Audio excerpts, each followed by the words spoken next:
Hi friends. என் சிஸ்டரோட மேரேஜுக்கு பந்தக்கால் வைக்கிற வீடியோ தாங்க இது. வீடியோ கிளிப்பிங்ஸ் கம்மியா தான் இருக்கும். ஸோ ஃபோட்டோவா அப்லோட் பண்ணியிருக்கேன்.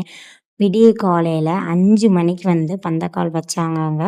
நான் அப்போ வந்து அங்க இல்ல. அன்னைக்கு கரெக்ட்டா விருதுநகர்ல வந்து வேல்ந்தம்மன் கோவில் அக்னி சட்டிங்க. அன்னைக்கு தான் காலையில 5 மணிக்கு பந்தக்கால் ஊனுனாங்க.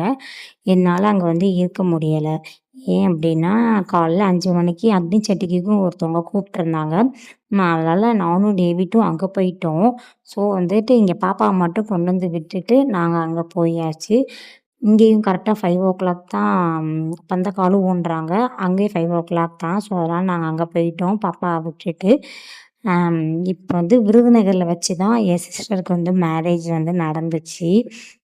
அவ இருக்கிற இடம் எங்கன்னா, ஆனா கோயம்புத்தூர்ல இருக்காங்க. ஏன்னா அவங்க ஒர்க் பண்றா. அதனால அங்க இருக்காங்க. நேட்டிவ் பட் விருதுநகர் தான். அதனால இங்கேயே பந்தக்கால் ஊனியாச்சு.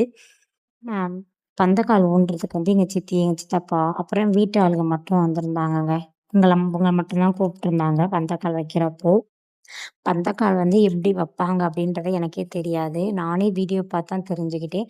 எங்க சாரு குட்டி, எங்க டிவி குட்டி இவங்கலாம் வந்து பால வச்சு பால் வந்து ஊத்தியிருக்காங்க. அபிஷேகம் பண்ணியிருக்காங்க பந்தக்காலுக்கு. நானே அது வீடியோ, ஃபோட்டோஸ்ல பார்த்து தான் தெரிஞ்சுக்கிட்டேன்.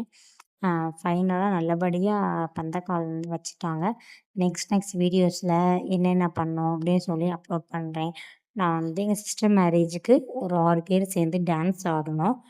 அடுத்து முடிஞ்சா அந்த வீடியோ வந்து எடுத்திருந்தாங்கன்னா நான் அப்லோட் பண்றேன். Okay bye. நெக்ஸ்ட் விளாக்ல பார்க்கலாம்.